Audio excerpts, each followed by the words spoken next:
விமானம் நடுவானில் பறந்து கொண்டிருக்கும் போது பயணி ஒருவரும் உத்தரப்பிரதேச மாநில எம்எல்ஏ ஒருவரும் மோதிக்கொண்ட சம்பவம் பரபரப்பை ஏற்படுத்தியுள்ளது. டெல்லியில் இருந்து ஏர் இந்திய விமானம் ஒன்று லக்னோ புறப்பட்டது. அந்த விமானத்தில் உத்தரப்பிரதேச மாநிலம் கௌரிகஞ்ச் எம்எல்ஏ ராகேஷ் பிரதாப் சிங் பயணம் செய்துள்ளார்.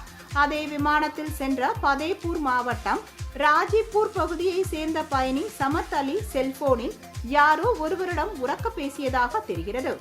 பேச்சின் ஊடே அருவருக்கத்தக்க வகையில் அநாகரிகமான வார்த்தைகளை அவர் பிரயோகித்ததாக கூறப்படுகிறது.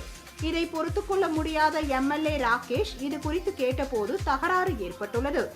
மற்ற பயணிகள் இதை கண்டு அலற விமானி சிப்பந்திகள் ஓடி வந்து இருவரையும் விலக்கிவிட்டனர். இது குறித்த புகாரின் பேரில் பயணி சமத் அலியை போலீசார் கைது செய்தனர்.